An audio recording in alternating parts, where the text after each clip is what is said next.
Welcome,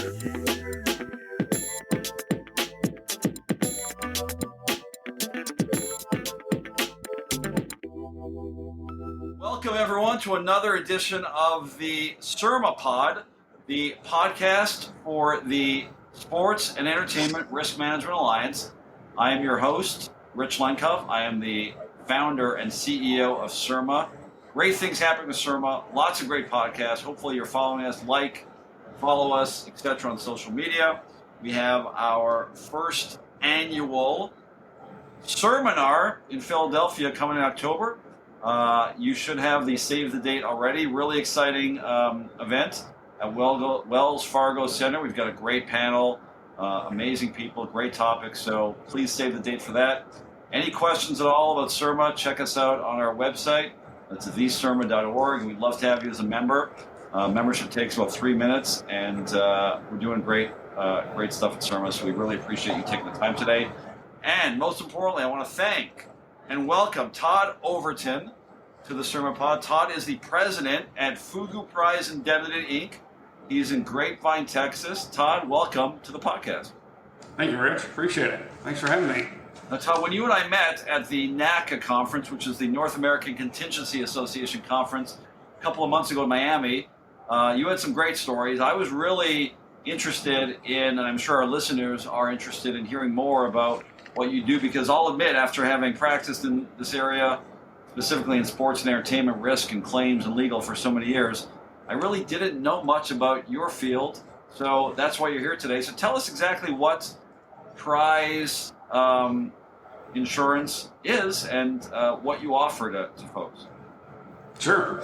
Basically, Rich, companies in our industry, for what I do, we basically cover prizes offered in all types of contest games, sweepstakes, promotions. That also includes over-redemptions, includes bonuses and athletes' contracts. And it really all began probably back in the mid-'80s, early '80s. Most people know our industry from hole-in-one insurance, where golf tournaments back in the day, and they still do today, of course, but back in the day, they would put up a car or boat, and they would look for insurance in the event someone had a hole-in-one in their golf tournament. Well, you take that concept, and eventually that carried over into other opportunities, which was, more games of skill at other categories of sports, such as a half-court basketball shot at a Lakers game, or kick a 50-yard field goal at a football game, or catch a tagged fish at a fishing tournament. So you have these games of skill that carried the idea. And then eventually we went to pure math games, where you would spin a wheel, a prize wheel, or pick a key from a pool of keys. And sponsors that offer these promotions would look to an insurance underwriter to cover that in the event someone did pick the winning key, or if someone did hit the half-court shot or make a hole-in-one. And so that's kind of how the whole industry started. And with the advent of the internet, there's just so many opportunities in our industry to offer a large, life-changing prize, not have to worry about paying for it if there's a winner, and hopefully get that big advertising promotional push for your product, and maybe separate you from your competitors by offering a nice, large prize, and again, without having to worry about paying for it if someone wins. So, Todd, I'm really interested in, you mentioned, and this is of interest to a lot of our members and listeners, of course, that player contracts, bonuses and player contracts is something you deal with too. Tell us how that looks, because I'm fascinated by that. That, someone could, it seems obvious, but I wasn't too familiar with that before we talked. So tell us more about that. Sure. It's a big area in our industry where athletes have performance bonuses included in their contracts with the sponsors. They get a large amount of money just to sign with the sponsor, but the sponsors will offer a kind of a performance thank you, depending on how well they do in their respective sports and the high-profile events. This week's a huge week for our industry because it's the last major of the 4 majors in golf, and a lot of those players, certainly top 20 players, will have a large bonus in their contract if they win the event.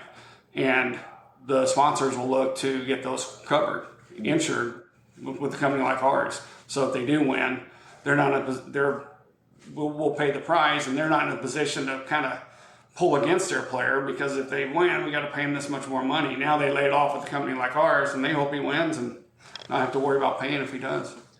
So that's it. Yeah, go ahead. I was going to say it's a big part of our business, and you see it not just in golf, but we work with NASCAR teams, Formula One teams, tennis players. We did a lot of business with the Olympics this year. Some of the manufacturers for the alpine skiing, they would have 20, 25 skiers under contract, and they would give them bonuses based on winning medals, gold, silver, bronze medals, and they would look to lay those off, and so they hope that their skiers perform really well and not have to worry about paying for it if they do. Yeah. So that brings to mind a really interesting point. So Todd, when your traditional insurance products, when they're assessing, the risk and how much to charge for certain products, it might be a little easier to predict things like, risk of premises liability or workers' compensation, or even, natural disasters. Even though there's a lot of variables in that, it's a little bit easier of a predictive model sometimes.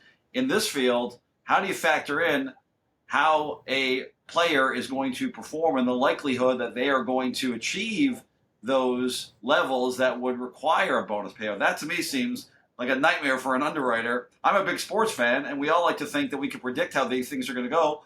But anyone who's watched any game ever knows how many variables there are, and it doesn't always depend on skill. Obviously, you see people come out of left field and win major golf tournaments every day and major sporting events. So that has to be a nightmare for your underwriter. It can be, depending on the bonus. I'll give you an example. Scotty Scheffler has bonuses in his contracts, and when they approached us, one of the sponsors approached us, if he wins a major this year, he gets X amount of dollars. The good news on that is there's 4 majors, and you can go to any particular gambling website that'll post odds. And if he was 15-1 to win the Masters, then it's pretty easy to figure a rate and pretty easy to get an underwriter to accept that risk. Where you get into trouble is when you have very unique bonuses, such as Scotty Scheffler. Not that this is unique, but there's no odds posted if he's number 1 ranked player at the end of the year on the official world golf rankings. So then you have to look at where is he at the time you write the contract and base your fee on how far down he is and the potential you think he may be to get there. Then you have to go to an underwriter, sell him on what you think that price should be, and then send it to the client and see if they bite off on it. So most of them are pretty easy because there's odds posted. Some of them are not. You have to kind of throw a dart and see if it sticks. So, but it's something that's the underwriters have been doing for quite a while now. It's not new, so they understand that there's not odds on everything, but the ones that there are on, it's pretty easy to get covered. So Todd, obviously in the last few years, we've seen a huge trend in the legalization of sports betting in states across the country. What effect has that had on your business? Well, right now, not very much.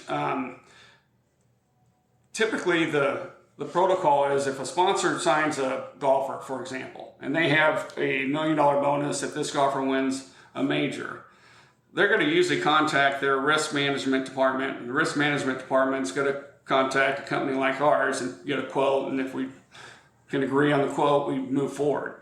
They're not going to go to Las Vegas or go down to their local sports book and make a bet, because they're just, one, they probably don't know they can do that, and 2, it's not real professional to do it that way. Not that they couldn't do it or they shouldn't do it, but it's just easier to just risk management department, underwriter, risk taker, sell the deal instead of going to a sports book. Right now, we haven't seen anyone do that yet. That may happen down the road, but typically we go through the risk management department of these sponsors. All right, so you mentioned one of my favorite parts of any game. I'm a proud season ticket holder of the Chicago Bulls, even though I'm a Celtics fan myself. And I love the half-court shot, right? Who doesn't love a good fan plucked from obscurity and given the chance to win a Chevy Malibu or $1 million for sinking a half-court shot? I haven't seen too many successful ones, but you do see the odd ones. So walk us through how that looks, and how often that's something that you're paying out on. Not too often, I Sure. imagine. I can point to an event that took place in your city back in, I think, 1993, when a fan hit a three-quarter court shot and won $1 million. And the company that underwrote that denied the claim because they said he wasn't picked randomly enough, that he was picked because he had cool shoes. And so they did not pay the claim. It made big news, but that made our industry took off after that because everyone realized, oh my gosh, you can do these promotions, you can buy insurance for them, and you can get that $1 million exposure for your brand. And our whole industry really took off after that happened. Probably the best thing to happen is they denied the claim because that really brought up more exposure to that particular case. But if we get a call on a half-court shot, we've been doing enough of them for a long time to have a pretty good idea of the odds, even though it's not a pure math game. But you're probably, depending on the contestant, you're anywhere from 10 to 1 to 20 to 1, and that's kind of how we price it. The problem with that as an underwriter is you're not there to police the selection of the contestant. So almost every time we have a winner, we receive the videotape of the shot, it's always a 20-year-old male contestant that's pretty athletic looking, and you just wonder, was it really randomly selected from the crowd or not? But that's just part of the game.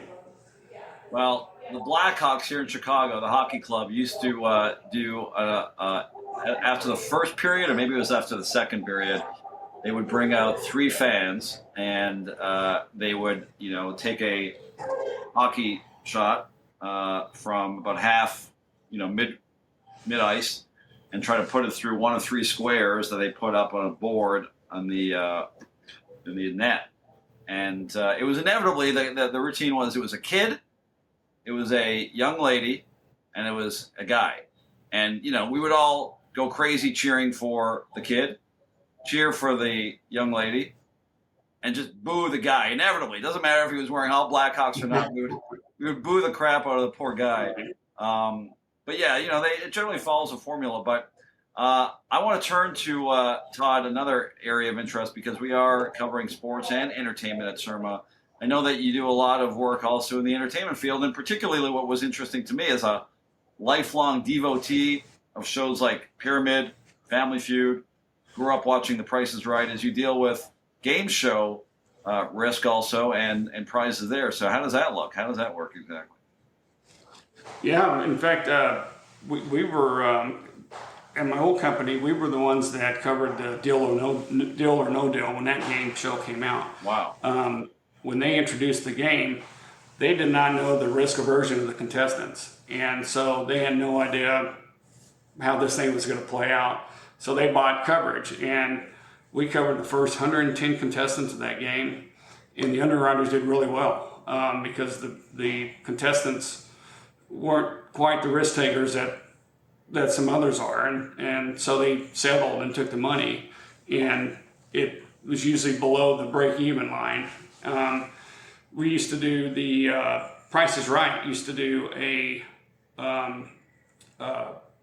evening primetime shows, and they took the prize wheel, the spinning wheel prize from 10,000 up to $1 million, just for those primetime shows. So when you spin the wheel, if you get $1, a combination of $1, then you get another bonus spin. If you get $1, instead of winning 10,000, you win $1 million. So we would insure that for them. But yeah, game shows are a big part of it. The problem is we see a lot of trivia game show inquiries, and we just can't do trivia because somebody somewhere knows those answers. And we have to stick to pure math games. And so if it's a pure math game, like Deal or No Deal, like spinning a prize wheel, we can do those all day long. So, yeah, that's interesting. I mean, any sense of, like, on a typical game show, I don't know, The Price is Right, what games are more likely to result in prizes? I mean, you've kind of given us the answer somewhat, but what are some examples of game show games that are a little bit riskier for someone like you? In other words, are more likely to pay off, and what are the more harder ones from the contestant's perspective? Well, if you take the prize wheel and the Price is Right, those odds are 205 to 1 to win $1 million, and they're going to have 6 contestants per episode, and they might do 2 or 3 episodes. So it's pretty easy to figure out because that's a pure math game. Figure out the odds, come to a fair price. If you're talking about maybe they have a game where you putt the ball, and if it goes in, the putting contest, again, you don't know who the contestants are. If it's a 20-foot putt, you just got to look at your history of how often that goes in, understanding that those aren't regular greens you're dealing with. They're manufactured greens for the game show. So those can be a little tricky at times. When you get into non-math games across the board, whether it's a game show or a sporting event, trade shows, whatever we may be involved in, those are the ones you have to really do some actuarial work, and it's not beneath us to do field testing. We did a deal with a large food manufacturer, food distributor, where they wanted to throw the bing bag game, cornhole, and you had to throw a bing bag through a hole from 30 feet. And we had not played that game, and so we went out and field tested it several hundred times, trying to get an idea of what the odds are throwing the beanbag through the hole. And we ended up doing it for the client at their national conference, and they gave a lot of their employees a chance to win $50,000. Nobody won it, but that was how we were able to come up with a fair price and be able to work with them on it. That sounds like every Saturday for producer Matt Liller, but there's probably a couple drinks involved usually. We'll end off, Todd, trying to get to know you as a guest a little more, and I know you're not prepared for this question. Well, let's bring it on you. What if you had a dream game show to be a contestant on? What would that be? I know my answer is I actually came pretty close a couple years ago to getting on the show Pyramid, which I think it's just called Pyramid now instead of 25,000 or 50,000. But I made it to like the round right before they fly you out. I've been practicing Pyramid my whole life. So I was pretty good at it. I'm still trying to get on. So if you're listening, Pyramid, Michael Strahan, I'm ready. But what would be your dream game show to be a contestant on, and how would you do, you think? Well, you're barred from actually participating, probably, but the Wheel of Fortune is a nightly ritual in our house. So, and it's so much easier to pick the puzzle when you're in your den. Right. I think that'd be a fun one to get on. I'd love to get on that show and test my skills on that one. But I think if you're talking pure money, give me the Deal or No Deal. I'm a little bit more of a risk taker than I would say most people are, and so I think I would certainly try to go as far as I could. Wheel of Fortune obviously is amazing. I wish they brought back on Wheel of Fortune where you would be able to shop for the prizes. Remember back in the day, instead of just getting 25,000 or something, you would actually go to this. They would show the showroom, and it would be like a fur coat or a set of china. But the thing is, the prices were always like 50 times more than they would actually be retail. But it felt amazing to be able to literally shop. That was back in the day. You're dating yourself there. That was a long time ago. Exactly. I've been watching these game shows for a long time. Todd Overton, president of Fugu. By the way, you got to explain to our listeners quickly, like you did in Miami, what the hell does Fugu mean? Fugu is, when I started the company, a lot of my competitors, their names are acronyms. SCA, PPI, ASU, HCC. So I didn't want to have an acronym. Then other competitors have hole-in-ones in their name, American Hole-in-One, National Hole-in-One, Hole-in-One International. I didn't want to do that. In my old job, I had a real long email address, so I wanted to do a short name, something a little different. And so a fugu is a Japanese delicacy blowfish that if you order it and it's prepared incorrectly, you will die. And so there's an inherent risk in ordering fugu. And so I'm a risk-taking company, and there's a little bit of a correlation there. And so now I've got a short name, I've got a short email address, and it's not an acronym, and it doesn't have hole-in-one in its name. All right, so for all of our listeners, go out after listening to this and watching this and try some fugu. We accept no liability for any adverse reaction you have to this deadly Japanese blowfish. Todd Overton, Fugu Prize Indemnity, thank you so much for joining us on the SERMAPod. As always, big thanks to Matt Liller, our producer behind the scenes, and we'll see you next time on the SERMAPod.